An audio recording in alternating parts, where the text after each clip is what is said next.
तो चलिए आगे बढ़ते हैं। तो आगे बढ़ते हैं, तो अब आते हैं अब हम लोग तो नेक्स्ट पार्ट सेक्शन में जो हम लोग डिस्कशन करेंगे अब, तो उसमें डिस्कशन करेंगे अब डेफिनेशन को डिस्कस करेंगे। जैसे आप लोगों को फर्स्ट लेक्चर में जैसे हमने बताया था कि ट्रिगोनोमेट्रिक आइडेंटिटीज का जो ट्रिगोनोमेट्रिक रेशियोज का डेफिनेशन था वो राइट एंगल ट्रायंगल में बताया था। राइट एंगल ट्रायंगल में कुछ लिमिटेशंस होते हैं। क्या लिमिटेशन होते हैं? तो लिमिटेशन ये होता है कि the theta should be lying between 0 to 90। क्यों 0 to 90 की बात हम बोल रहे हैं? क्योंकि अगर थीटा 90 से बड़ा होगा राइट एंगल ट्रायंगल में, तो उसका एंगल पॉसिबल नहीं होगा, क्योंकि one of the angle equal to 90 degree. और sum of the angles clear है कि आपका किसी भी ट्रायंगल्स में सम ऑफ द एंगल्स 180 होता है, 180 से ज्यादा होगा नहीं। इसीलिए जो डेफिनेशन था sine theta equal to p by h, cos theta equal to b by h, ये सब आपका राइट एंगल ट्रायंगल के केस में आ जाएगा। अब अगर एंगल अगर 90 से बड़ा होगा और उसका साइन और कॉस निकालना होगा, तो उसके लिए हमें क्या करना होगा? देखो उसके लिए क्या करना होगा, तो उसके लिए देखो उस डेफिनेशन से तो नहीं निकलेगा। बहुत भले आप लोग कुछ फॉर्मूला जान रहे होगे जिससे आप उसको कैलकुलेट कर दे रहे होगे, पर वो फॉर्मूला आया कहाँ से, किस चीज से जनरेट हो गया है, तो जैसे उसी की बात करेंगे। तो उसमें हम एक न्यू डेफिनेशन आपको डिस्कशन करेंगे, that is the circular definition of sine and cos. It is also known as real definition of sine theta and cos. कहीं के लिखा हुआ देखते हो, पर आप मैं सर्कुलर डेफिनेशन की बात करूंगा। तो स्टेटमेंट है circular definition of sine and cos. तो लिखेंगे, स्टेटमेंट स्टार्ट करते हैं, circular definition of sine and cos. ये तो बेसिक फंक्शन है साइन एंड कॉस, तो इन दोनों का हो गया तो फिर टेन कॉट सारा चीज निकल जाएगा। तो अब आते हैं इसमें कुछ स्टेटमेंट है। डेफिनेशन में कुछ कंडीशन, कुछ टर्म्स होने चाहिए, कुछ स्टेटमेंट है, इसका यूज करेंगे तभी आगे इसकी बात करेंगे। तो देखो स्टेटमेंट क्या है, मैं लिखता हूं। तो स्टेटमेंट है कंसीडर ए सर्कल। देखना, सबसे पहले कुछ चीजें मैं लूंगा जिससे इस डेफिनेशन को जनरेट करूंगा, डेफिनेशन बताऊंगा। Consider a circle, circle with centre at origin and radius equal to. मैंने क्या माना, देखो स्टेटमेंट सुना, मैंने माना कोऑर्डिनेट एक्सिस की बात, मैंने इसको जो सपोज किया वो कोऑर्डिनेट एक्सिस होगा। मैंने क्या माना, एक सर्कल लिया। डेफिनेशन की ये मिनिमम रिक्वायरमेंट है जिसको डेफिनेशन तब डिफाइन करेंगे क्या कहना चाहते हैं। एक सर्कल लिया, सर्कल पे का सेंटर ऑरिजिन दिया और उसका रेडियस क्या दिया, आर दिया। तो देखो कहना क्या चाह रहा हूं, अगर मैं फिगर ड्रॉ करूं तो सिंपल सा लॉजिक ये है। देखना, ये आ गया coordinate axis, this is x axis, this one is y axis. बोल रहा है एक सर्कल है, इसका सेंटर क्या है, ऑरिजिन, दिस वन इज जो रेडियस है आर। तो मतलब ये आपका मैंने एक सर्कल आपको ड्रॉ कर दिया, this is x dash, this is y and y dash. तो आपको सारी चीज दिख रही है, x x dash and y dash. तो बोला consider circle with centre origin and radius equal to r. तो अगर यहां तक आपको क्लियर होगा तो ये डेटा हमने पहले सपोज किया कि ये गिवन है, क्योंकि यहीं से हमें डेफिनेशन जनरेट करने की जरूरत पड़ती है। ये एक्स को मैं इधर रहता हूँ, इधर जगह का मैं यहीं से डेफिनेशन जनरेट करते हैं। तो देखो कहना क्या है, सबसे पहले एक सर्कल लिया, सेंटर ऑरिजिन रेडियस आर। इसमें कुछ पॉइंट्स और आगे बढ़ते हैं। तो देखो सबसे पहले इस पे हमने क्या नाउ, इस सर्कल पे एक पॉइंट पी लिया। पी पॉइंट कहीं भी हो सकता है, पूरे सर्कमफ्रेंस पे कहीं भी ले सकते हो, कोई कंडीशन नहीं कि मैं फर्स्ट क्वाड्रेंट में लूं, फर्स्ट क्वाड्रेंट में, सेकंड क्वाड्रेंट में, थर्ड क्वाड्रेंट, फोर्थ क्वाड्रेंट या फिर कोऑर्डिनेट एक्सिस पे भी ले सकता हूं, कोई इशू नहीं है। पी पूरे सर्कमफ्रेंस में कहीं भी हो सकता है, ठीक है। मैंने पी का कोऑर्डिनेट एक्स कॉमा वाई मान लिया। लेट, सबसे पहले इसमें क्या है, लेट, सुनते रहना बस, अभी देखना, अभी मैं डेफिनेशन देने से पहले कुछ टर्म्स है उसको पहले क्लियर कर देता हूँ। लेट पी का कोऑर्डिनेट क्या ले लिया, एक्स कॉमा वाई, पी का कोऑर्डिनेट ले लिया एक्स कॉमा वाई। अब पी को कहां से ज्वाइन किया, तो पी को ज्वाइन किया ओ से, पी को ओ से ज्वाइन किया, ठीक है। और इस एंगल को मान लिया थीटा। अब ये बताओ कि अगर ये पी अगर फर्स्ट क्वाड्रेंट में रहता, मतलब एंगल एक्स ओ पी को हमने क्या मान लिया, angle x o p is equal to theta. या स्मॉल में, चलो इसको कैपिटल में रिप्रेजेंट करते हैं, कंफ्यूज नहीं होना है, कैपिटल और स्मॉल में, वाई वाई डैश है एक्चुअल में, समझ लो मेरी बात, हम क्या करना है, angle x o p equal to theta. अब देखो कि ये थीटा है, ये पॉइंट पी का कोऑर्डिनेट क्या है, एक्स कॉमा वाई। अब देखो कि अगर पॉइंट पी फर्स्ट क्वाड्रेंट में रहता तो मिनिमम एंगल 0 होता, क्योंकि एक्स एक्सिस पे जैसे से पॉइंट पी ऊपर ज्यादा आता तो उसका थीटा यहां तक आता तो 90, ये 0 से स्टार्ट हुआ, बढ़ता गया 90, यहाँ गया तो 180, यहाँ गया तो 270, यहाँ गया तो 360। मतलब थीटा का जो रेंज है आपका पूरा 0 से स्टार्ट हुआ और 360 तक जाएगा। फिर से घुमाना लगोगे तो थीटा 360 से आगे भागेगा, पर पॉइंट वहां पर रिपीट होने लगा। ये वाला पॉइंट देखना, ये वाला पॉइंट जो मैं बोल रहा हूँ, पॉइंट यहाँ पे रिपीट होने लगा, क्योंकि थीटा अगर 360 से बढ़ा दोगे तो वो पॉइंट जो एक बार कंसीडर हो चुका है 360 प्लस थीटा पे, वो पॉइंट फिर से आ जाएगा। मतलब अभी हम डिस्टिंक्ट पॉइंट की बात करते हैं तो थीटा का रेंज यहाँ पर क्या दिख रहा है, थीटा बिलोंग्स टू है, थीटा क्या होगा, थीटा जो आपका आ जाएगा, मतलब लिखने की जरूरत नहीं, अंडरस्टूड है कि थीटा 0 to 2 पाई के बीच में, यानी यहाँ लिख देता हूँ for distinct points of p, for distinct p, for distinct p, theta belongs to 0 पे क्लोज और 2 पाई पे ओपन। क्यों दिया, क्योंकि 0 यहाँ पे है, पूरा घूम करके 2 पाई पे आएंगे तो फिर से ये पॉइंट रिपीट हो जाएगा ना। और हम डिस्टिंक्ट पी की बात कर रहे हैं, यानी पी कहीं भी हो सकता है, अगर डिस्टिंक्ट हो तो थीटा का रेंज ये हमने पहले सपोज किया, तो एक्सओ पी थीटा लिया, पॉइंट पी का कोऑर्डिनेट एक्स कॉमा वाई लिया। अब बताओ, अब देखो यहाँ से आता है ये डिस्टेंस, देखो ये आपको डिस्टेंस क्या है, जैसे आर, कोई दिक्कत नहीं है। आप देखो कि पी कहीं भी जाए सर्कमफ्रेंस पे, ऑलवेज एक चीज और निकल के आ रहा है, एंड ये आपको दिख रहा है कि this OP is always equal to, क्या दिख रहा है, OP is always equal to r, तो दिक्कत नहीं। अब आपको याद करो डिस्टेंस फॉर्मूला, यहाँ का ऑरिजिन थोड़ा ऑफ कॉर्नर तो आता ही होगा, अब इतना भी तो नहीं होगे, तो ये ऑरिजिन है, ये एक्स कॉमा वाई है, तो ओपी का जो डिस्टेंस फॉर्मूला क्या होता है, x minus zero whole square plus y minus zero whole square, तो दैट इज इक्वल टू क्या आ जाएगा, दैट इज इक्वल टू आ जाएगा x square plus y square, this is equal to r. तो यहाँ से एक रिजल्ट निकल के आता है, स्क्वायर में करके रिजल्ट जनरेट करता हूँ, दैट इज एक्स और वाई कोऑर्डिनेट में जो रिलेशन आएगा, that is x square plus y square equal to r square. ये अभी दिमाग में रखना है, इसकी जरूरत मुझे आगे होगी, पर मैंने अभी एक्सप्लेन कर दिया, जो जो डेटा मैंने सपोज किया था, जितना रिलेशन दिख रहा था सारा रिलेशन मैंने डिफाइन कर दिया। अब मैं इससे डेफिनेशन जनरेट करूंगा साइन थीटा और कॉस थीटा, ठीक है। अब देखो कि अगर मैं इस थीटा का साइन निकालूं, तो फर्स्ट क्वाड्रेंट में अगर थीटा है तो थीटा 0 to 90 होगा, सेकंड क्वाड्रेंट में थीटा है तो थीटा 90 से 180 के बीच में, मतलब एंगल 90 से बड़ा है तो भी मेरा साइन थीटा निकलते हुए दिख रहा है। भले भी हमने डेफिनेशन नहीं बताया, अगर डेफिनेशन बता दूं तो आपका फर्स्ट सेकंड थर्ड फोर्थ किसी क्वाड्रेंट में चला जाए थीटा, आपका सारे एंगल के लिए साइन थीटा और कॉस थीटा निकल जाएगा। तो फिर से मैं रिपीट करता हूँ क्या क्या डेटा हमने माना है, फिर से सुनते चलिएगा। एक सर्कल लिया है, इसका सेंटर ऑरिजिन है, रेडियस आर है, कोऑर्डिनेट एक्सिस में सर्कल लिया, ठीक है। एक पॉइंट पी लिया सर्कल के सर्कमफ्रेंस पे, इसका कोऑर्डिनेट क्या मान लिया, एक्स कॉमा वाई मान लिया, और इस एक्स ओ पी को थीटा ले लिया। अब इसके बाद हमने थीटा को एक्सप्लोर किया कि पॉइंट पी यहाँ से स्टार्ट हुआ और यहाँ तक गया, तो थीटा 0 to 90, मतलब थीटा ऐसे मेजर करना है, तो थीटा का रेंज क्या हो जाएगा, 0 से स्टार्ट होगा और 360 तक जाएगा। तो पॉइंट पी अगर डिस्टिंक्ट है तो थीटा का रेंज हमने 0 to 360 के बीच में कंसिडर करके इसको आगे बढ़े। तो सारा डेटा क्लियर है, ये भी क्लियर है कि एक्स और वाई कोऑर्डिनेट के बीच का रिलेशन इसमें क्या होगा, ये पॉइंट पी कहीं भी चला जाए, एक्स और वाई कोऑर्डिनेट के बीच का रिलेशन यही होगा। तो बाद में आप सर्कल पढ़ोगे, जब आपको कोऑर्डिनेट में सर्कल पढ़ाया जाएगा तो बताया जाएगा this is the equation of circle having centre origin and radius equal to r, जो आपको यहाँ से दिख ही रहा है, मतलब यही डेटा है, ये डायरेक्टली इस फॉर्म में आइडेंटिफाई कर ले। तो अभी जब पढ़ेंगे तो पढ़ेंगे, अभी आपको बस इतना ही देखना है कि पॉइंट पी जो इसके सरकमफ्रेंस पे है, उसके एक्स और वाई कोऑर्डिनेट का क्या रिलेशन है, तो ये रिलेशन है x square plus y square equal to r square. कहीं भी सरकमफ्रेंस में चले जाओ, थोड़ा ऊपर जाओगे तो नहीं होगा, थोड़ा नीचे आओगे तो नहीं आएगा, सरकमफ्रेंस पर होगे तो हमेशा ये रिलेशन वैलिड होगा। तो ये कुछ डेटा था जिससे जो हमने कंसिडर किया। अब आते हैं डेफिनेशन पे कि अब डेफिनेशन क्या होगा, सुनिएगा मेरी।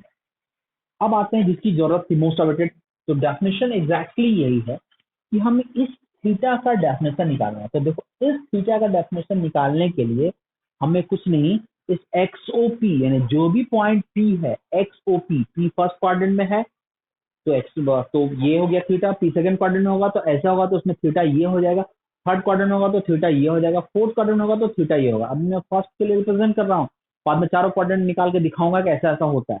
तो सिंपली इस एक्सओ पी से जो थीटा है इसका डेफिनेशन क्या होगा, तो अब आते हैं डेफिनेशन पे।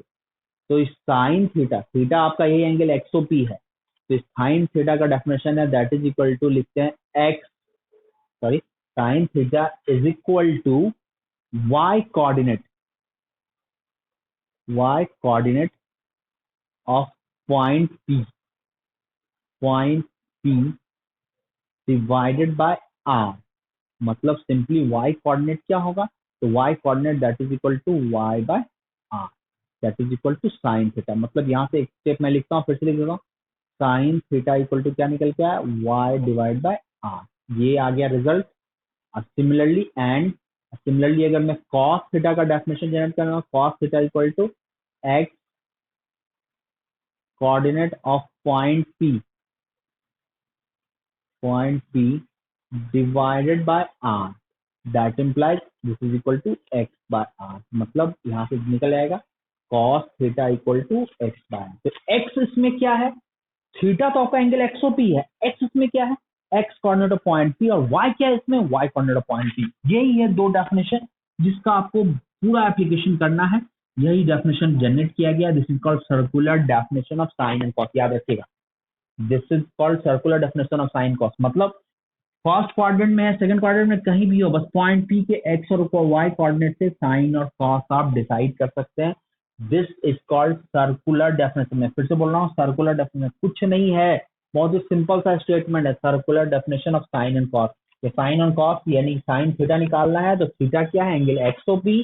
अगर मैं देखूं तो थीटा को मेजर करने की बात, तो मैं इससे जैसे स्टार देखता हूँ, फर्स्ट क्वाड्रेंट में है, मान लिया पॉइंट पी फर्स्ट क्वाड्रेंट में, छोटा फिगर बनाता हूँ, तो थीटा एग्जैक्टली ये हो गया। मान लिया पॉइंट पी सेकेंड क्वाड्रेंट में, मान लो ये हो गया, मान लो पॉइंट पी यहाँ आ गया, तो पॉइंट पी है तो थीटा एग्जैक्टली ये हो जाएगा, तो थीटा ऑब्ट्यूज हो गया ना। मान लो पॉइंट पी थर्ड क्वाड्रेंट में है, तो थर्ड क्वाड्रेंट में है तो थीटा, तो पॉइंट पी यहाँ आया, तो ये पॉइंट पी, तो this is equal to theta. मान लो पॉइंट पी फोर्थ क्वाड्रेंट में है, तो ये आ गया, तो ये, तो this is equal to theta, तो दिस इज एक्स। तो मतलब जैसा होगा उस हिसाब से, इस केस में 0 to 90, इस केस में 90 to 180, इस केस में 180 to 270, इस केस में 270 to 360, सबके केस में वैलिड है। सबके केस में बस इस पॉइंट पी का एक्स और वाई कोऑर्डिनेट देख लेना, रेडियस तो भैया कांस्टेंट ही होगा, तो एक्स और वाई कोऑर्डिनेट देख लेना, उसके हिसाब से आप डायरेक्टली डिसाइड कर सकते हो कि what is the sine of that angle, what is the cos of that angle. ठीक है, तो यहाँ तक कोई डाउट नहीं होना चाहिए, सिंपल है। Sine theta equal to y by r, cos theta equal to x by r, x and y are the x and y coordinate of point P, and theta is the angle XOP. Theta for distinct P, theta lying between 0 to 360, first quadrant, second, third, fourth, जैसा quadrant जाएगा उस हिसाब से वो अपनी value change करेगा। यानी different theta के लिए हम आसानी से आपका साइन और कॉस कैलकुलेट कर सकते हैं, याद रखिएगा, सिंपल सा लॉजिक है। चलिए इसको पहले एक बार नोट करें,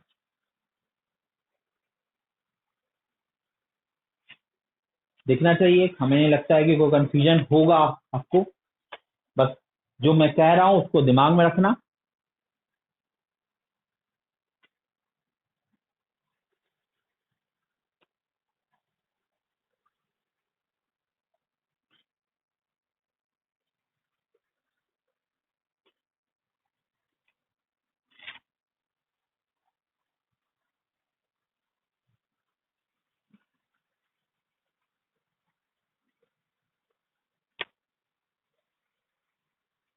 ठीक है,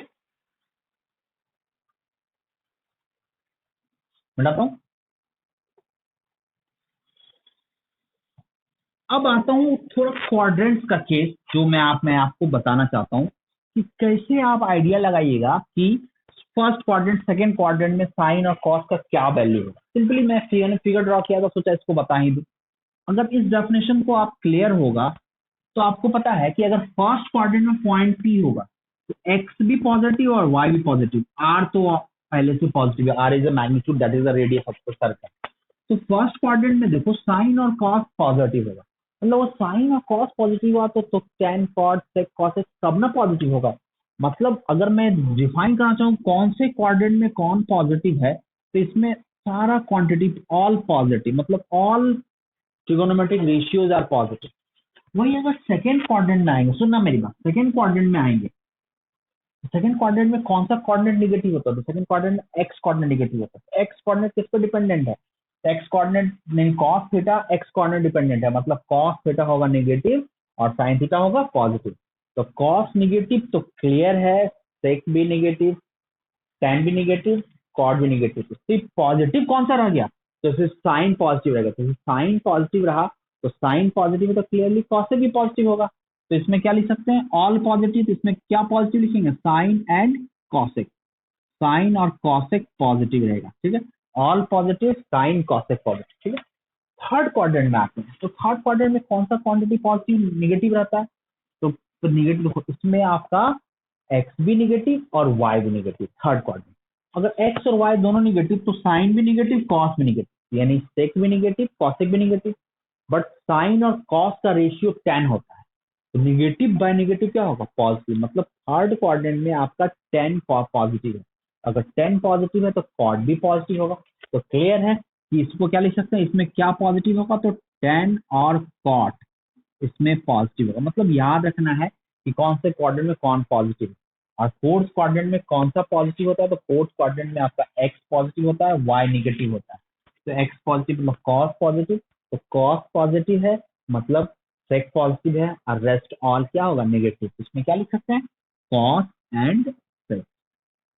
याद रखिएगा कि कौन से क्वाड्रेंट में कौन पॉजिटिव है, यानी 0 to 90 के बीच में ऑल पॉजिटिव, 90 to 180 के बीच में साइन और कॉसेक पॉजिटिव, 180 to 270 tan और कॉट पॉजिटिव, और 270 to 360 that is cos and sec positive. इसको आप ऐसी बात रख सकते हो ऑल एफ सी सी, इसको एक जनरल लैंग्वेज में भी मैं बोल सकता हूँ, ऐसा भी बोल सकता हूँ कि याद रखने का तरीका, या आप अपने तरह से कोई लैंग्वेज डिसाइड कर लो, मैं ऐसे भी बोल सकता हूँ ऑल स्टूडेंट टेक कॉफी, देख लो भाई कैसे याद रखना, आपको याद रखना फाइनली, तो यही है डेफिनेशन से मैंने ये रिलेशन जनरेट किया कि कौन से क्वाड्रेंट में कौन पॉजिटिव होता है, कौन से क्वाड्रेंट में कौन निगेटिव होता है, ठीक है। अब आ जाते हैं साइन और कॉस की कुछ वैल्यू निकालते हैं डिफरेंट डिफरेंट एंगल के लिए, बता दो इसको नोट कर लो, तो साइन और कॉस की वैल्यू निकालते हैं डिफरेंट डिफरेंट एंगल के लिए। फिगर तो आपको याद है, थोड़ा मैं फ्रेश फिगर फिर से ड्रॉ करने की कोशिश करता हूँ, फिर देखता हूँ, ठीक है। देखो फिगर तो जरूरत था मैंने मिटा दिया, फिर से मैं राइट साइड में फिगर ड्रॉ कर देता हूँ। मान लो ये है पॉइंट, सबसे पहले देखिए, सबसे पहला when theta equal to zero, theta equal to zero मतलब यहाँ जीरो बोलोगे तो यहाँ क्या आ जाएगा पाई बाय टू, यहाँ क्या आ जाएगा पाई, और यहाँ क्या आ जाएगा 2 pi, theta zero pi by two 2 pi, तो थीटा जीरो होगा, तो यहाँ पे अगर पॉइंट होगा तो क्लियर है यहाँ पे पॉइंट होगा, तो पॉइंट पी वैरी कर रहा है, ये है पॉइंट पी का कोऑर्डिनेट क्या है एक्स कॉमा वाई, मैं भी दिखा रहा हूँ ये ओ, तो ये जीरो है, तो सिंपली पॉइंट पी अगर इस पे चला आएगा, इस पे, तो पॉइंट पी अगर इस पे चला आएगा तो क्या होगा, तो पॉइंट इस पे चला आएगा तो x coordinate equal to r होगा, तो theta equal to x coordinate equal to r होगा, और वाई कोऑर्डिनेट क्या होगा जीरो। इस हिसाब से अगर मैं साइन थीटा निकालना चाहूँ तो sine theta depends on y coordinate, क्योंकि साइन थीटा इक्वल टू क्या होता है वाई बाय आर, मैं डिफरेंट एंगल के लिए कुछ वैल्यू के लिए कुछ एंगल के लिए वैल्यू निकाल देता हूँ, तो साइन थीटा की वैल्यू क्या आएगी जीरो, और कॉस थीटा तो आपका एक्स पे डिपेंडेंट है, तो कॉस थीटा क्या होता है x by r, x equal to r है मतलब r by r equal to क्या होगा 1, मतलब थीटा इक्वल टू जीरो के लिए साइन थीटा की वैल्यू होगी जीरो, कॉस थीटा 1। वही थीटा अगर पॉइंट भी घूमते घूमते पाई बाय टू चल, कुछ नॉन एंगल के लिए मैं निकालना हो, थीटा इक्वल टू अगर पाई बाय टू चला जाए, तो पाई बाय टू चला जाए तो उस केस में एक्स की वैल्यू क्या होगी, देखो उस केस में एक्स की वैल्यू जो अगर देखोगे तो पाई बाय टू में यहाँ पे अगर पॉइंट भी चला जाएगा x equal to zero and y equal to क्या होगा आर, तो इस केस में देखो sine theta, sine theta depend on y coordinate, sine theta equal to y by r, मतलब r by r equal to क्या लिखोगे 1, और कॉस थीटा क्या आएगा depends on x coordinate that is equal to zero, ठीक है। तो theta 90 के लिए दो एंगल के लिए आ गया वैल्यू।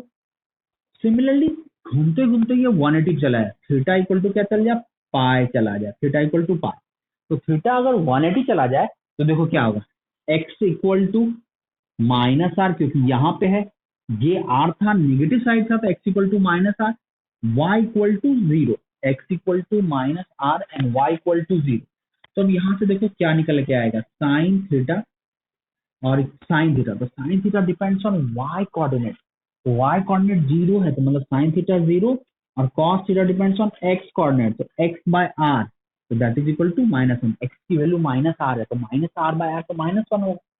तो ये मैंने साइन 180 मतलब दिख रहा है कि 0 से बड़ा एंगल के लिए निकलेगा। और भी एंगल बीच में होंगे, मैं उसका वैल्यू निकाल सकता हूँ, पर मैं अभी बाद में उसकी वैल्यू निकालूंगा, कुछ पैटर्न बताऊंगा, जब होगा तो देखा जाएगा। अभी कुछ नोन एंगल्स या कुछ सिंपल सिंपल एंगल्स के लिए मैं निकाल के दिखा देता हूँ कि हाँ भाई देखो ऐसे यूज करते हैं। मान लो इसी बीच में किसी पॉइंट का कोऑर्डिनेट निकालना है, किसी पॉइंट के लिए एंगल, ये एंगल थीटा दिया हुआ, तो ये पॉइंट कोऑर्डिनेट मिल जाए तो प्रॉब्लम सॉल्व है। उसकी बात में मैं करूंगा, एक दो नॉन एंगल के लिए भी और निकाल लूंगा जो आपका बीच में आएगा। पहले थोड़ा 0 π/2 पाई 2 पाई पे, ये 3 π/2, सॉरी ये 3 π/2 मैं गलत लिखा था, 0 π/2 पाई 3 π/2। देखो थीटा इक्वल टू पाई। अब आता हूँ थीटा इक्वल टू 3 π/2। तो थीटा इक्वल टू 3 π/2, तो 3 π/2 मतलब यहाँ पर देखो x इक्वल टू 0 है और y इक्वल टू -r है। साइन थीटा इक्वल टू देखोगे तो sine theta equal to y पे डिपेंडेंट है, y/r तो दैट इज इक्वल टू -1, और cos थीटा x पर डिपेंडेंट है तो x/r that is equal to 0। तो sine theta equal to -1, cos theta 0। और वही अगर थीटा इक्वल टू अगर 2 पाई दोगे तो 2 पाई पे वही वैल्यू होगी जो आपका 0 पे होगी। मतलब वैल्यू क्या होने लगा, रिपीट होने लगा, यानी वैल्यू यहाँ से रिपीट होने लगा। यहाँ तो कोई दिक्कत नहीं। अब मैं कुछ और भी नॉन एंगल के लिए निकाल के दिखाता हूँ, क्योंकि कोई भी है। चलो मैं एक दो एंगल के लिए और देखता हूँ। मैंने थीटा इक्वल टू π/4 के लिए बोल दिया, π/4 थीटा इक्वल टू पाई। तो देखो अगर थीटा अगर 0 से 90 है, जैसे मैंने ये डेफिनेशन दिया sine theta equal to y/r, cos theta equal to x/r। तो देखो अगर थीटा 0 से 90 के बीच में है तो यहाँ से परपेंडिकुलर ड्रॉप करते हैं, तो जस्ट वही डेफिनेशन रहा जो आप पास में पढ़ रखे हो। पर 90 से बड़ा हो गया तो डेफिनेशन आपका उसके लिए उसमें तो वैलिड नहीं था। यहाँ पर इस केस में हम उसको कैलकुलेट कर सकते हैं। तो क्या, तो अगर थीटा 0 to 90 है तो साइन थीटा क्या लिखेंगे, दिस बाय दिस, ये क्या होगा y/r, बताया था ना। और cos थीटा क्या होगा दिस, तो ये लेंथ क्या होगा x/r। तो मतलब पाथ वही है 0 to 90 के लिए, डेफिनेशन में कोई चेंज नहीं है 0 to 90। तो 90 से बड़ा होगा तो पहले डिफाइन ही नहीं है, तो डिफाइन होने के लिए फिर हमें सर्कुलर डेफिनेशन का हेल्प लेना पड़ेगा, जो मैंने लिया और कुछ एंगल को डिसाइड किया। अब मैं एक एंगल और थीटा इक्वल टू π/4 के लिए थोड़ा कैलकुलेट करके दिखा देता हूँ, और थीटा इक्वल टू 3π/4 के लिए। और बाद में आप बस याद रखिएगा, किसी भी एंगल के लिए आपको साइन कॉस की बात करें, बस जिस उस पॉइंट को ऑरिजिन से मिलाओ और वो एंगल आपका कैल दिया हुआ है, उस एंगल के लिए अगर उस पॉइंट का कोऑर्डिनेट मिल जाए तो सारा प्रॉब्लम सॉल्व, बस साइन थीटा और कॉस थीटा निकल जाएगा। तो साइन थीटा और कॉस थीटा उस पॉइंट के कोऑर्डिनेट डिपेंड करेगा। मतलब एक्सओपी थीटा है तो you have to find the coordinate of point P. तो साइन थीटा और cos theta depends on coordinate of point P. Okay, तो चलो उसकी बात याद रखिएगा। तो चलो देखते हैं। तो थीटा इक्वल टू π/4 है, तो यहाँ से आते हैं बात। तो थीटा इक्वल टू π/4 है, तो देखना, तो मैं अलग से इसके लिए फेस फिगर बनाता हूँ। ये आ गया, मान लिया ये है एंगल π/4, तो ये पॉइंट पी यहाँ चला गया, तो ये π/4 है, तो ये आर है, ठीक है, ये आर है। तो अब देखना यहाँ का कोऑर्डिनेट निकालते हैं। तो देखो यहाँ से यहाँ परपेंडिकुलर ड्रॉप किए, तो अगर ये आर है तो राइट एंगल ट्रायंगल के कंसेप्ट से ये वैल्यू कितना होगा r/√2, और ये भी वैल्यू क्या होगा r/√2। अब बताओ कैसे, साइन थीटा कॉस थीटा, चलो ठीक है, लेंथ तो मैं के लिए मैं right angle triangle concept use करना पड़ा, वो तो डेफिनेशन पता ही होगा। तो पॉइंट पी का कोऑर्डिनेट क्या होगा r/√2, और ये क्या होगा r/√2। तो सिंपली अगर साइन π/4 की बात करेंगे तो साइन π/4 इक्वल टू क्या होगा, इस पॉइंट का sine depends on y coordinate, तो r/√2 divide by r that is 1/√2। और सिमिलरली अगर cos π/4 की बात करें तो that is equal to r/x coordinate divide by r, तो दैट इज इक्वल टू 1/√2, जो आपको पहले से पता था। ये तो सिंपल। मैं एक एंगल और देखता हूँ, थीटा इक्वल टू 3π/4 की बात करता हूँ। बाद इसलिए मैं कुछ एंगल्स के लिए कैलकुलेट करके दिखा दे रहा हूँ कि अल्टीमेटली आपको जिस पर्टिकुलर एंगल्स के लिए आपको साइन कॉस की बात करना है, उस पर्टिकुलर एंगल जिस पॉइंट्स के लिए वो डिफाइन है, उस पॉइंट का कोऑर्डिनेट चाहिए मिल जाए तो प्रॉब्लम आपका सॉल्व है। Sine theta equal to y/r और cos theta equal to x/r का फॉर्मूला यूज करो, प्रॉब्लम सॉल्व, कोई दिक्कत नहीं रहेगा। देखो, तो थीटा इक्वल टू 3π/4 की बात करते हैं, तो कोऑर्डिनेट एक्सिस पे आते हैं। कोऑर्डिनेट एक्सिस यहाँ से इसको मिलाया, दिस इज पॉइंट पी, ये एंगल आ गया 3π/4, तो ये एंगल क्या आ गया, ये एंगल आ गया π/4, 3π/4, तो ये एंगल आ गया π/4, ठीक है। अब आते हैं यहाँ का कोऑर्डिनेट देखते हैं। तो अभी जस्ट देखो कुछ देर पहले ही देखा था, यहाँ का ये है r, तो ये लेंथ मेरा क्या होगा r/√2, ये भी r बाय रूट टू, पर ये नेगेटिव साइड है तो पॉइंट पी का जो कोऑर्डिनेट आएगा, नेगेटिव साइड x कोऑर्डिनेट है तो minus r by root two, और y कोऑर्डिनेट क्या होगा r बाय रूट टू। कोई कंफ्यूजन नहीं होना चाहिए, ये ऊपर है हाइट तो पॉजिटिव ही है तो r बाय रूट टू, ये भी r बाय रूट टू है बट नेगेटिव साइड है तो माइनस साइन यूज करना होगा। और यहाँ तक अगर क्लियर है तो बस साइन, क्योंकि हमें एंगल जो मेजर करना था from positive x axis in anti clockwise, वहीं से डिफाइन किया था, यानी कि ये साइन 3π/4 निकालना है, चाहे ऐसे निकालो चाहे ऐसे निकालो। अगर ऐसे निकालते हो तो 3π/4, ऐसे निकालते हो तो क्या आ जाएगा आपका 3π/4। इसी एंगल को आप अगर क्लॉक एंटी क्लॉक किए तो 3π/4 बताया था ना लास्ट क्लास में मेजरमेंट। 3π/4 इधर से कितना लिखेंगे 135 है तो ये कितना हो जाएगा 135, 360 में 135 हटाओ तो आपका क्या होगा 200, 135 हटाते 225, तो ये आ जाएगा 225 मैग्नीट्यूड में, माइनस बात करेंगे। चलो अभी हम पॉजिटिव साइड से सोचते हैं तो सिंपली साइन 3π/4, तो साइन डिपेंड करेगा y कोऑर्डिनेट पे r बाय रूट टू, तो that is equal to r by root two divide by r, तो that is equal to 1 by root two. और अगर cos 3π/4 की बात करते हैं तो cos 3π/4 equal to minus r by root two, minus r by root two divide by r, तो that is equal to minus 1 by root to.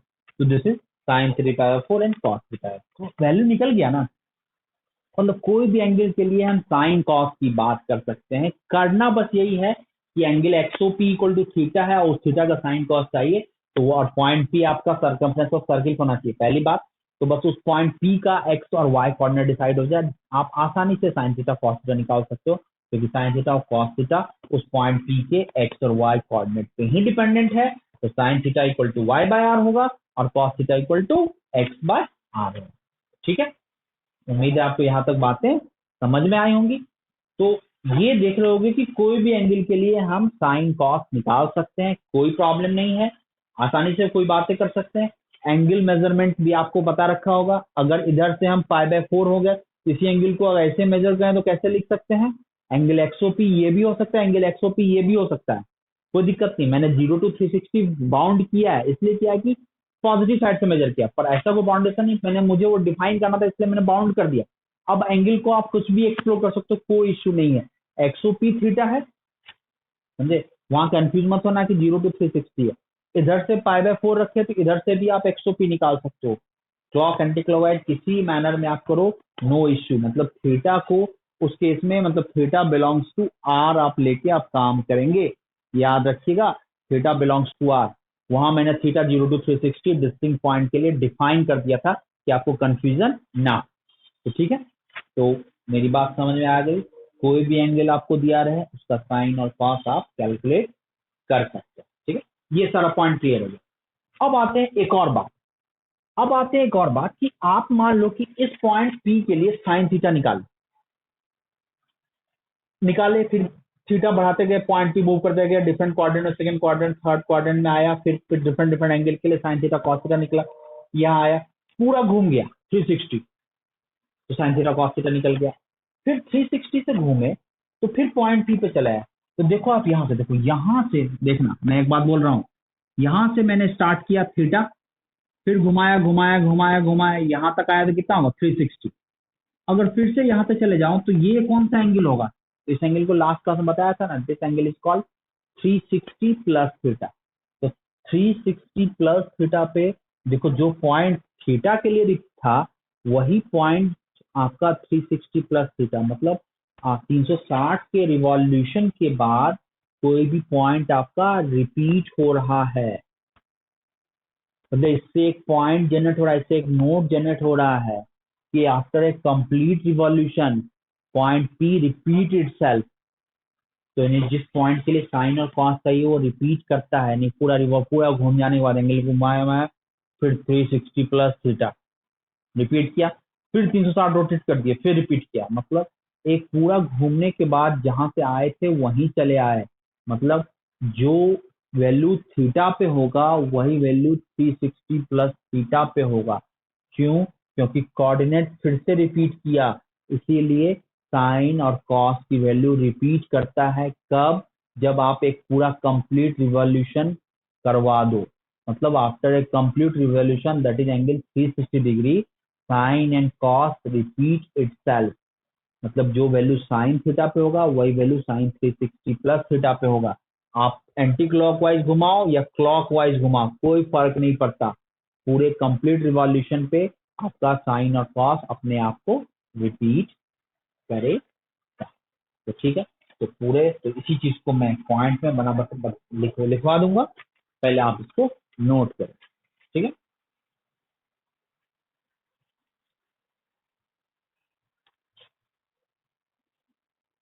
कहीं को कंफ्यूजन वाली कोई बात नहीं है। ठीक है,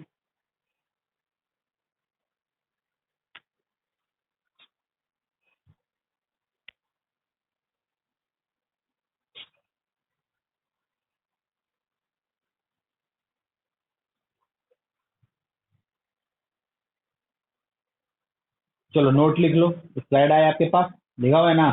it is clear that after a complete revolution that is angle 2 pi, it comes to the previous point.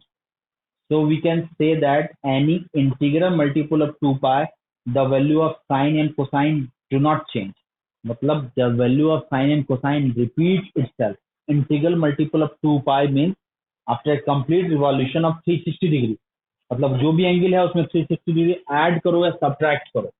मतलब इंटीग्रल मल्टीपल ऑफ 2 पाई में आपका अगर ऐसे घूमे तो ऐड किए, ऐसे घूमे तो सब्ट्रैक्ट किए। क्या सब्ट्रैक्ट किए? सिंपल सा लॉजिक देखना, अगर ये थीटा है तो इसको ऐसे आए तो क्या होगा? Theta minus 360। क्यों? क्योंकि इसका मैग्नीट्यूड कितना होगा? 360 माइनस थीटा, और कौन सा डायरेक्शन में है? तो क्लॉकवाइज डायरेक्शन में है, तो निगेटिव होगा तो थीटा माइनस 360 होगा ना। तो बस वही चीज है, यानी कि सिंपल सा लॉजिक है, इंटीग्रल मल्टीपल ऑफ 2 पाई में साइन और कॉस रिपीट करता है अपने आप को। ठीक है, यानी कि पूरा घूमने के बाद साइन और पॉइंट फिर से रिपीट हो जाएगा, और उस केस में आपका साइन और कॉस अपने आप को रिपीट करेगा। क्यों? क्योंकि पॉइंट पी अपना कोऑर्डिनेट वही गेन कर लेगा जो पहले था, जो थीटा पे था वही 360 प्लस थीटा पे।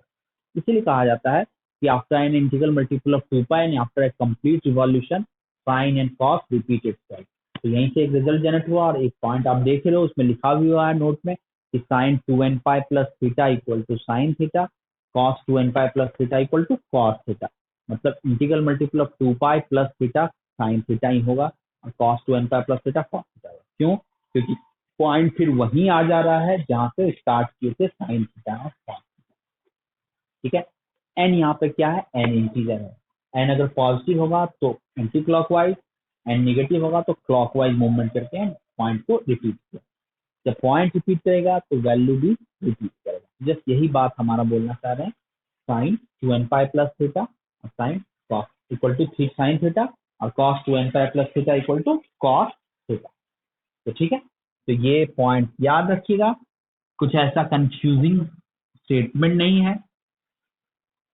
ठीक है, अब इसको मैं एक छोटी सी बात, एक दो लाइन लिख देता हूं कि आपको फिर से एक दो पॉइंट में फिर से एक्सप्लेन करता। मतलब ये कहने का तब तात्पर्य था कि sine 2n pi plus theta equal to sine theta, मतलब दैट इज कहना यही चाह रहे हैं, एन की वैल्यू 1 देंगे तो sine 2 pi plus theta, n की वैल्यू 2 दिया तो sine 4 pi plus theta, dot dot, positive या निगेटिव गए तो sine minus 2 pi plus theta equal to sine minus 4 pi plus theta. इस सबकी value equal to sine theta ही होगी इसमें। इसको this is equal to sine theta, sine 2 pi 2n pi plus theta equal to sine theta. मतलब complete revolution of 360 degree sine and cos repeat itself, यानी integral multiple of 2 pi plus theta equal to sine theta. Similarly cos में भी है, similarly यही result अभी जो आपको लिखाया है, यही रिजल्ट कॉस में भी है। क्यों ऐसा हुआ अभी आपको एक्सप्लेन कर दिया है, क्योंकि पॉइंट आपका रिपीट करेगा, जहां से आए थे फिर वहीं चले जाएंगे। तो जब एक्स और वाई कोऑर्डिनेट पे डिपेंडेंट है और कोऑर्डिनेट फिर से वही हो गया, तो क्लियर है साइन और कॉस तो वही रहेगा। क्लियर है मेरी बात? बहुत ही आसान लैंग्वेज में मैंने समझाने की पूरी कोशिश की है, आपको उम्मीद है समझ में भी आ गई होगी मेरी बातें। याद रखिएगा, ओवरऑल पॉइंट ये दोनों रिजल्ट अपने आप इंपॉर्टेंट है, और sine theta equal to y by r और cos theta equal to x by r, ये दोनों रिजल्ट याद रखिएगा। एक्स वाई क्या हो गया? Angle x o p theta है, और x y is the x coordinate and y coordinate of point. ठीक है, उम्मीद है पॉइंट सारा क्लियर होगा। तो चलो इसको भी लिख लो। अब मैं जो आऊंगा डोमेन और रेंज ऑफ ट्रिगोनोमेट्रिक फंक्शन की बात करें।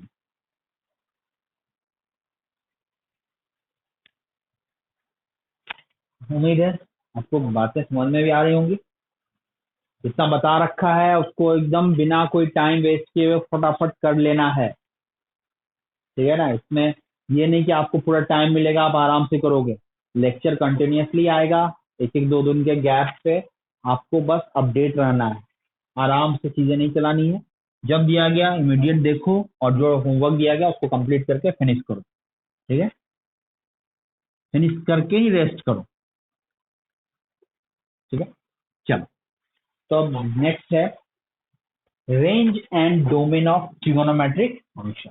यहाँ तक तो इससे पहले सारा पॉइंट तो क्लियर हो ही गया। अब आते हैं, लिखिएगा heading range and domain, D capital, domain of trigonometric function. मतलब ट्रिगोनोमेट्रिक फंक्शन का हमें रेंज और डोमेन निकालना। तो देखो अब आते हैं from the definition of sine and cosine. देखो अब मैं आता हूं, मतलब पहले रेंज और डोमेन क्या होते हैं। तो वो रेंज मतलब अगर y equal to sine x की बात करें तो y equal to sine theta, तो थीटा को बोलते हैं हम डोमेन। मतलब जिसके लिए फंक्शन डिफाइन किया जा रहा है दैट इज कॉल्ड डोमेन। और फंक्शन की जो वैल्यू होगी उसको रेंज बोलेंगे। तो रेंज मतलब y की वैल्यू रेंज होती है और x की, y x पर डिपेंडेंट है तो x को बोलते हैं डोमेन। तो वही चीज यहाँ x की जगह हम थीटा यूज करें, मतलब थीटा जो का वैल्यू निकालना है और उसके बाद साइन थीटा फंक्शन है तो साइन थीटा का वैल्यू निकालना है, साइन थीटा का वैल्यू क्या होगा और थीटा की वैल्यू क्या होगा। जैसे उसी की बात करते हैं तो फ्रॉम द डेफिनेशन, देखा फ्रॉम द डेफिनेशन क्या होता है, साइन थीटा इक्वल टू आपको पता है that is equal to y by r होता है, and cos theta equal to आपको पता है that is equal to x by r. और आपको फिगर भी मैं ड्रॉ कर देता हूँ क्योंकि इसका यूज हमें नॉन स्टॉप अभी पड़ेगा। ये हो गया फिगर। ठीक है, इसमें ये पॉइंट P है, P का कोऑर्डिनेट क्या है एक्स कॉमा वाई, जो वैरी कर रहा है ये है थीटा। ठीक है, ये है थीटा। तो पॉइंट P का कोऑर्डिनेट एक्स कॉमा वाई, ये है थीटा। और यहाँ से आपको पता है, यहाँ से आपको पता है एक चीज आपको एक्स वाई में रिलेशन में दिख रहा है कि एक्स वाई पॉइंट P कहीं भी चल जाए तो x square plus y square equal to r square होगा। ये रिजल्ट है, यहाँ तो कोई दिक्कत नहीं। एक चीज और, एक चीज और, अब आप बताओ कि पॉइंट P में x का कोऑर्डिनेट कहां से कहां तक वेरी करेगा। जब पॉइंट P यहां रहा तो x कितना हो गया r, पॉइंट P मूव करते करते यहां चलेगा तो x कितना हो गया 0, पॉइंट P इधर आ गया यहां गया तो x कितना हो गया -r। तो मतलब x कोऑर्डिनेट पॉइंट P का कहां से कहां तक होगा, तो मिनिमम होगा -r, मैक्सिमम होगा +r। यानी x के बारे में आप बोल सकते हो कि x line between -r to +r। मतलब यहां से एक स्टेटमेंट निकल के आता है mod x should be less than equal to r। And y के बारे में अगर बात करेंगे तो y लाइंग बिटवीन, फिर से वही बात, y भी मैक्सिमम यहाँ पे होगा r, मिनिमम यहाँ होगा माइनस। x और y कोऑर्डिनेट का रेंज निकाल लिए क्योंकि हमें पता है कि साइन थीटा और कॉस थीटा आपका x और y कोऑर्डिनेट पे ही डिपेंड करेगा। तो जस्ट इसी के हेल्प से हम साइन थीटा और कॉस थीटा का रेंज निकालेंगे। साइन थीटा की वैल्यू कहाँ से कहाँ तक लाई करेंगी और कॉस थीटा की वैल्यू कहाँ से कहाँ तक लाई करेगी, और उसके बाद थीटा की वैल्यू क्या होगी उस पर भी देख लेंगे कि थीटा की वैल्यू क्या होगा, मतलब उसका डोमेन क्या होगा, रेंज क्या होगा। तो सबसे पहले आते हैं साइन थीटा। सबसे पहले साइन थीटा, तो साइन थीटा इक्वल टू हमें क्या पता है y by r, sine theta equal to y by r. बहुत सिंपल सा लैंग्वेज है, यहाँ से भी दिख ही रहा, मैं इसको भी यूज कर सकता हूँ। तो sine theta equal to y by r, तो देखना यहाँ पे साइन थीटा इक्वल, मैं दोनों साइड मॉड लगा देता हूँ, मॉड लगा के लिखते हैं mod sine theta equal to क्या लिख सकते हैं मॉड वाई बाय आर। तो मैं मॉड वाई बाय आर करता हूँ क्योंकि r is always a positive quantity. मैंने मॉड लगा दिया, मॉड ना भी लगाता तो सीधे यहाँ से सॉल्व हो जाता। दोनों साइड तीनों से मैं आर डिवाइड कर देता तो साइन थीटा वैल्यू कहाँ से कहाँ तक होती -1 टू +1, वहां से दिख रहा। मैंने मॉड लगा दिया, कोई दिक्कत नहीं है। तो अब देखो ना, तो अब हमें पता है कि मॉड y क्या होता है always less than equal to r। तो that implies mod y by r क्या होगा less than equal to 1। Mod y by r less than equal to 1, mod y by r की वैल्यू क्या होगी, less than equal to, that implies mod of sine theta क्या होगा, less than equal to 1, यानी mod sine theta की value 1 या 1 से less है। अगर ये दिख रहा है तो साइन थीटा की वैल्यू क्या होगी, sine theta lying between -1 to +1, mod sine theta less than equal to 1, तो दैट इम्प्लाइज साइन थीटा की वैल्यू कहां से कहां तक होगी, sine theta lying between -1 to +1, that is the range. And अगर हम थीटा की वैल्यू बात करें तो what is the theta for this case, sine theta में थीटा की कौन से वैल्यू के लिए साइन डिफाइंड है, दैट इज कॉल्ड डोमेन। तो आप देखोगे थीटा की वैल्यू कुछ भी डालो, साइन ऑलवेज डिफाइंड है, क्योंकि अनडिफाइंड होने के लिए डिनोमिनेटर में 0 की रिक्वायरमेंट होती थी, तभी अनडिफाइंड होता था। पर साइन थीटा के केस में डिनोमिनेटर में ऑलवेज आर है और आर कैन नॉट बी 0, मतलब कहीं भी चले जाओ किसी भी केस में पूरे 0 to 360 में कहीं भी साइन थीटा अनडिफाइंड नहीं है, it mean sine theta is always defined.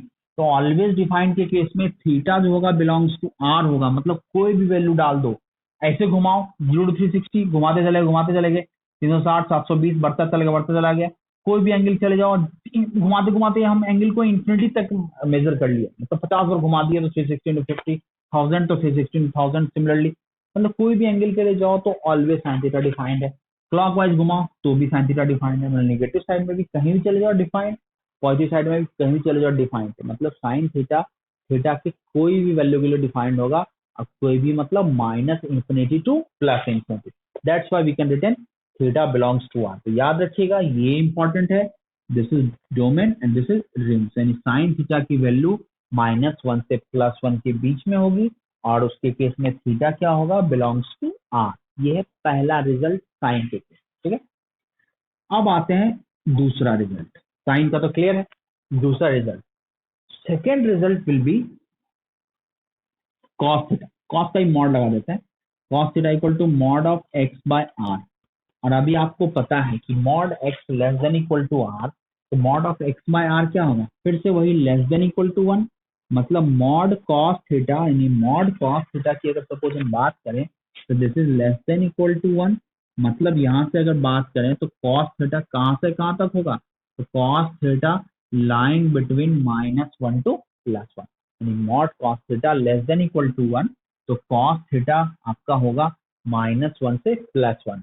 And theta की बात करें तो फिर से वही चीज है, यहाँ भी थीटा ऑलवेज डिफाइंड होगा, तो थीटा क्या होगा, थीटा बिलोंग्स टू आर, तो that is theta belongs to r. तो ये हो गया mod sine theta and mod cos theta, ठीक है। तीसरा साइन थीटा कॉस थीटा हो गया, तो अब देखो उसके बाद से 6 ट्रिगोनोमेट्रिक रेशियो है, सबका रेंज और डोमेन निकालना जरूरी है, क्योंकि इसको याद रखना होगा। साइन का वैल्यू क्या होता है, साइन का रेंज होता है -1 टू +1, थीटा क्या होगा, बिलोंग्स टू आर, कॉस का रेंज होता है -1 टू +1, इसके केस में थीटा कोई भी वैल्यू होगा, आर मतलब all value.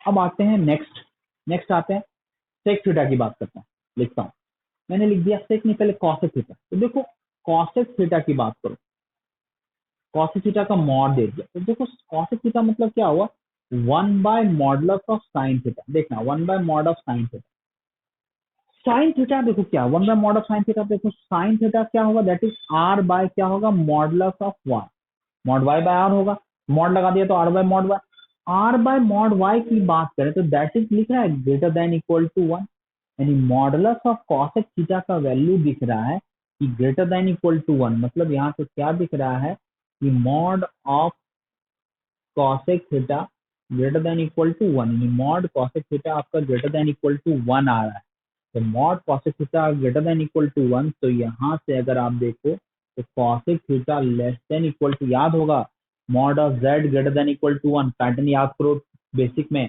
Mod z greater than equal to 1, तो z should be less than equal to -1 और z should be greater than equal to 1। अगर याद नहीं है तो इसको भी याद रखिएगा, रिविजन कीजिएगा तो चीजें क्लियर हो जाएंगी। इसको क्या लिखेंगे, cos theta less than equal to -1 और कॉस थीटा बोलते हैं cosec theta greater than equal to 1, तो ये आ गया इसका रेंज, कॉसेक थीटा का रेंज क्या आ गया, -1 या -1 से छोटा, 1 या 1 से बड़ा, यहाँ तक क्लियर है। तो ये रेंज तो आपको दिमाग रखना होगा, मतलब ये आगे बात। अब आते हैं कॉसेक थीटा का रेंज तो दिख रहा है, अगर हम इसको इंटरवल लिखना चाहें तो क्या लिख सकते हैं, cosec theta belongs to -1 minus infinity to -1 और यूनियन क्या होगा 1 टू इन्फिनिटी, -∞ टू -1 यूनियन क्या होगा 1 to infinity, that is value of cosec theta. उम्मीद है क्लियर हो गया आपकी बात। कॉसेक थीटा का रेंज तो आ गया, अब इसका डोमेन मतलब थीटा की बात करेंगे, थीटा का वैल्यू क्या होगा। अब देखो कि यहाँ पे कहीं कॉसेक थीटा अनडिफाइंड है कि ना है, तो गौर से देखो, मैं यहीं से एक्सप्लेन कर रहा हूँ।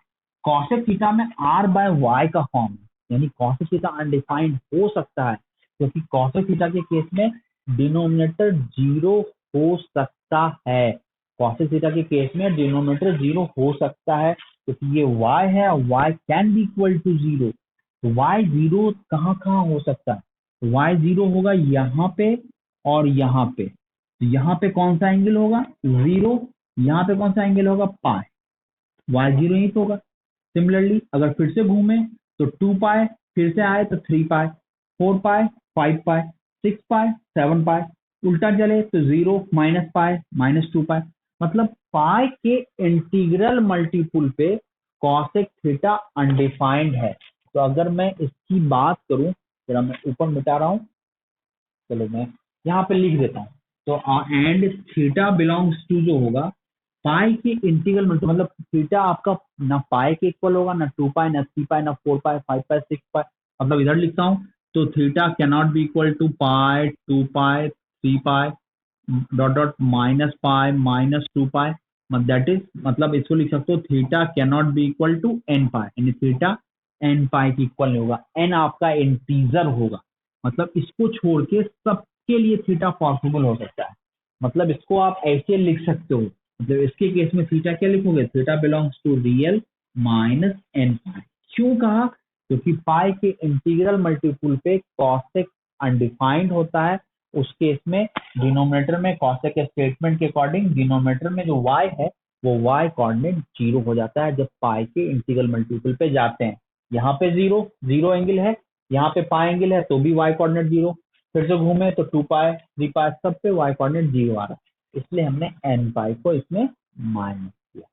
ठीक है, तो ये तीन रेशियो है, sine theta, cosec theta and sorry sine cos and cosec theta, तो तीन रेशियो है। चलिए पहले इसको नोट कीजिए।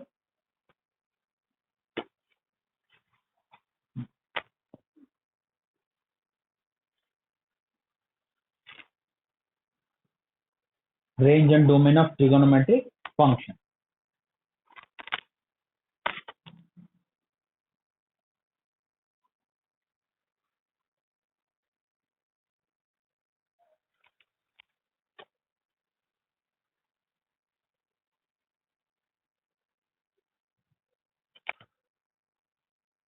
ठीक है, range and domain of trigonometric function. उम्मीद है कि यहाँ तक आपको अब सारी बातें क्लियर हो गई। अब तीन फंक्शन और बचा, कौन कौन सा, साइन कॉस और कॉसेक तो डिसाइड कर लिया। अब बच गया आपका sec theta, tan theta and cot theta, sec theta, tan theta and cot theta. ठीक है, तो देखते हैं, तो इसी जगह का यूज करते हैं, मिटा दो इसको। तो सबसे पहले आते हैं सेक थीटा। सेक थीटा, जो भी मैं रिजल्ट बताऊं सारे रिजल्ट याद रखना। साइन के लिए वैल्यू क्या कहाँ से कहाँ तक लाई करेगा, थीटा की वैल्यू क्या होगी, कॉस के लिए भी सिमिलरली, कॉसेक के लिए भी। अब देखते हैं next one, result number 4, sec theta. तो मॉड ऑफ सेक थीटा पे आते हैं, मॉड ऑफ सेक थीटा। तो कॉस थीटा इक्वल टू क्या था, एक्स बाय आर। तो mod of cos sec theta क्या होगा, r by modulus of x. और ये भी पता है कि this is greater than equal to 1, r by mod x greater than equal to 1। मतलब यहाँ से क्या निकल के आया, mod sec theta greater than equal to 1। मतलब रिजल्ट क्या निकल के आया, जस्ट वही रिजल्ट है, sec theta less than equal to -1 और sec theta greater than equal to 1। कौन सा रिजल्ट निकल के आया, वही रिजल्ट जो आपका कॉसेक के लिए। कॉसेक और सेक में सेम रिजल्ट है, मतलब क्या लिखोगे, sec theta belongs to -∞ to -1, union क्या होगा 1 to infinity. Sec theta belongs to -∞ to -1 union 1 to infinity. That is the range of mod of sec theta. ठीक है, अब इसके केस में अगर थीटा की बात करें तो थीटा देखो sec theta r by mod x, तो सेक थीटा अनडिफाइंड कब होगा, जब एक्स जीरो होगा। एक्स जीरो कहाँ पे होता है, एक्स जीरो यहाँ पे होगा, एक्स जीरो यहाँ पे होगा, यहाँ पे एंगल आएगा तो पाई बाय टू, घूमे घूमे घूमे घूमे यहाँ आए तो 3 पाई बाय 2, फिर से ऊपर गए तो 3 पाई बाय 2 में यहाँ से यहाँ तक पाई ऐड किए तो यहाँ आया तो 5 पाई बाय 2, मतलब पाई by 2, 3 pi by 2, 5 pi by 2 ऐसे आ गया। नेगेटिव साइड से गए तो -पाई बाय 2, -3 पाई बाय 2, तो आपको कुछ दिख रहा होगा, ये सब आपका पाई बाय 2 का ऑड मल्टीपुल है, पहले 1 फिर 3 प्लस 5, इसको आप ऐसे लिख सकते हो 2n+1 into pi by 2, this is called odd multiple of pi by 2। मतलब इस एंगल में theta can not be equal to this, मतलब इस एंगल के केस में cos थीटा इन सेक थीटा नॉट डिफाइंड है, उस पॉइंट पे cos थीटा जीरो होता है, सेक थीटा वहां अनडिफाइंड होगा जहां cos थीटा जीरो होगा, उसी तरह cos थीटा वहां अनडिफाइंड होगा जहां sin थीटा जीरो होगा। हमने कोऑर्डिनेट से बताया, ऐसे भी सोच सकते हो। तो cos थीटा जीरो कहाँ पे हो रहा है, cos थीटा जीरो हो रहा है पाई बाय 2 पे, 3 पाई बाय 2 पे, 5 पाई बाय 2 पे, 7 पाई बाय 2 पे, मतलब integral multiple of pi by 2, मतलब इसका क्या लिखेंगे, theta belongs to r minus 2n+1 into pi by 2, that is integral multiple of pi by 2। इस एंगल को छोड़ के रेस्ट ऑल एंगल के लिए सेक थीटा डिफाइंड है, तो that is its domain, this is it's range. तो sec theta की वैल्यू ये है और सेक थीटा में थीटा का वैल्यू दिया है। क्लियर है, ये भी याद रखिएगा।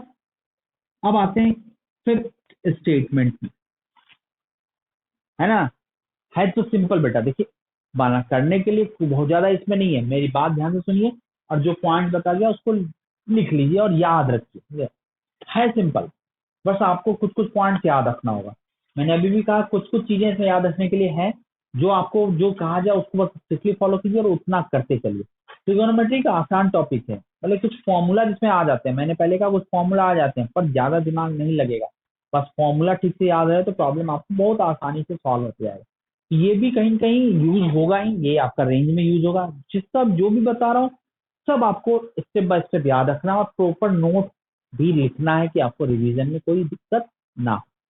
चलो देखते हैं, तो फिफ्थ नंबर, तो फिफ्थ आ जाते हैं tan के बारे में। तो देखो, तो मॉड ऑफ tan थीटा, मैं मॉड लगा के थोड़ा एक्सप्लेन कर रहा हूँ, थोड़ा आसानी होती है, मतलब tan थीटा भी लिख सकता था, सेक थीटा भी लिख सकता था।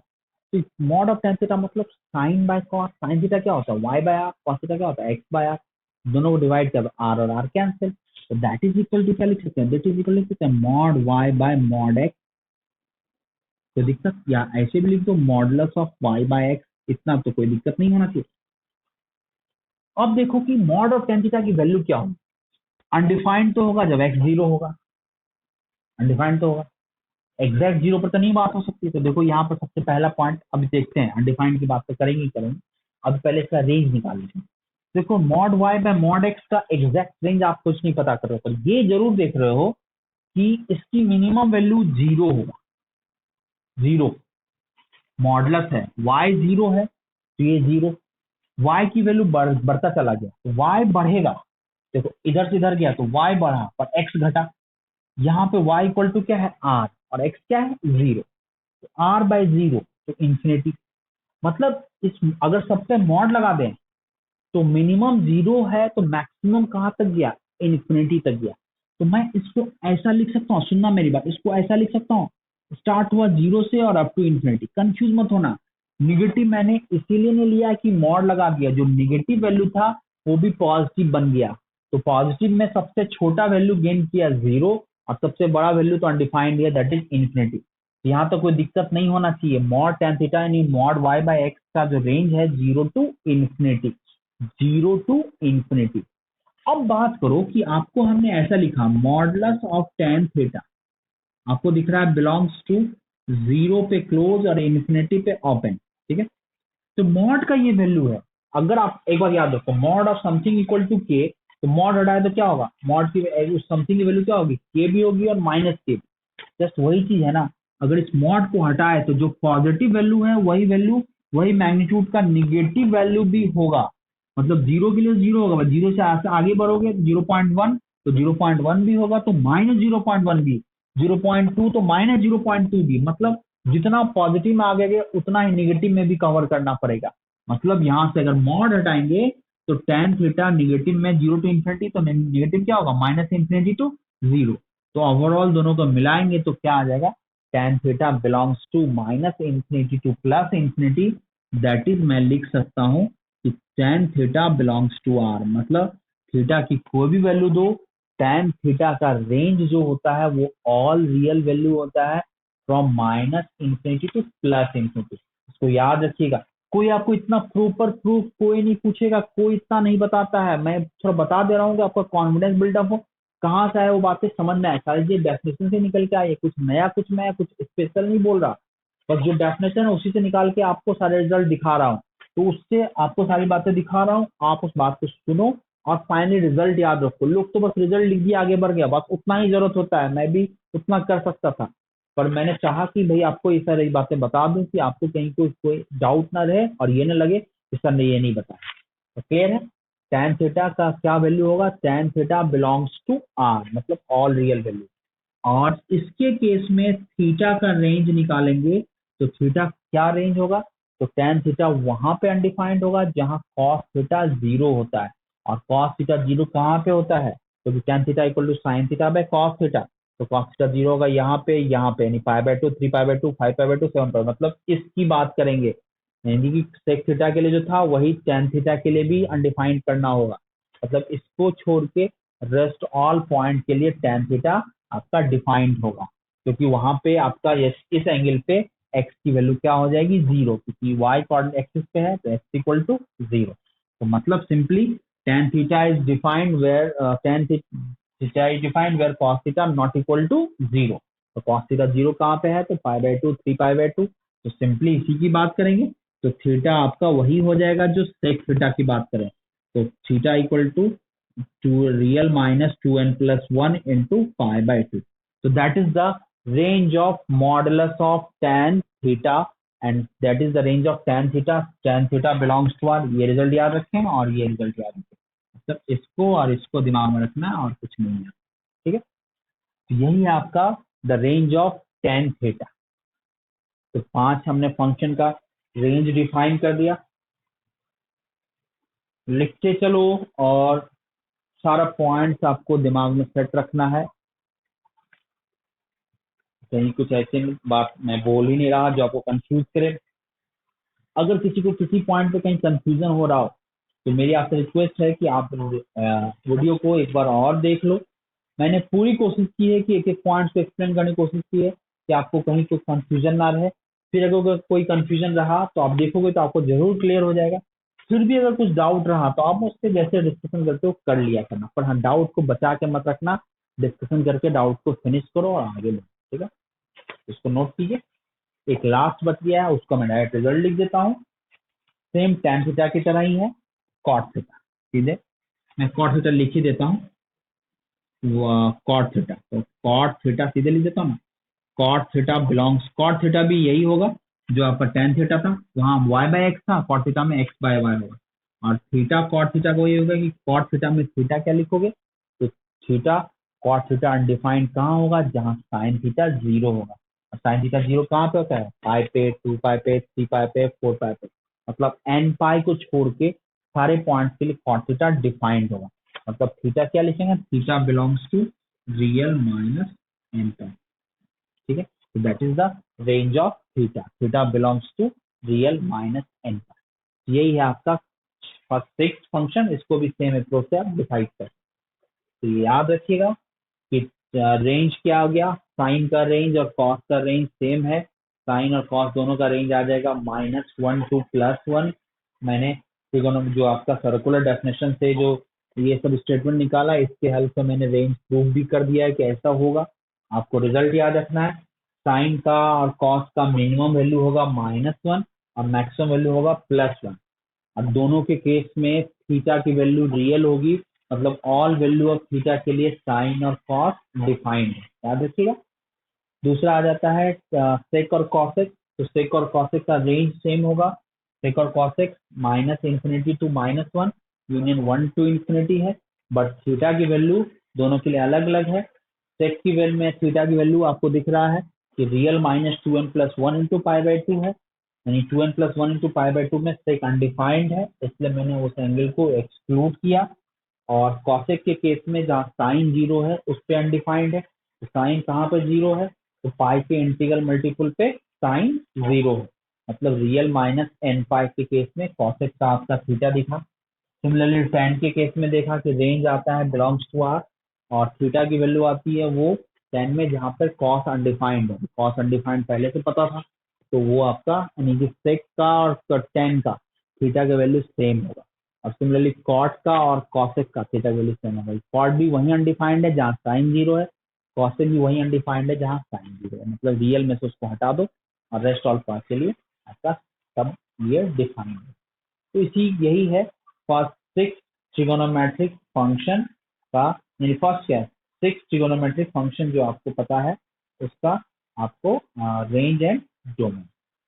उम्मीद है सारा पॉइंट क्लियर होगा, इसमें कंफ्यूज मत होना। सब में एन जो हमने मेंशन किया है, एन आपका इंटीजर है, n belongs to I, integral multiple, इसको हम बोलते हैं odd multiple of pi by 2, और एन पाई को बोलते हैं integral multiple of pi. Odd इसलिए बोला कि 2n plus 1 is always odd when n is integer, 3 5 7 यही आया।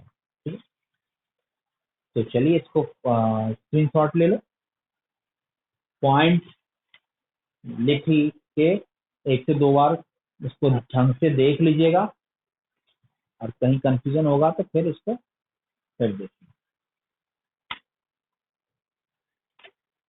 क्लियर है?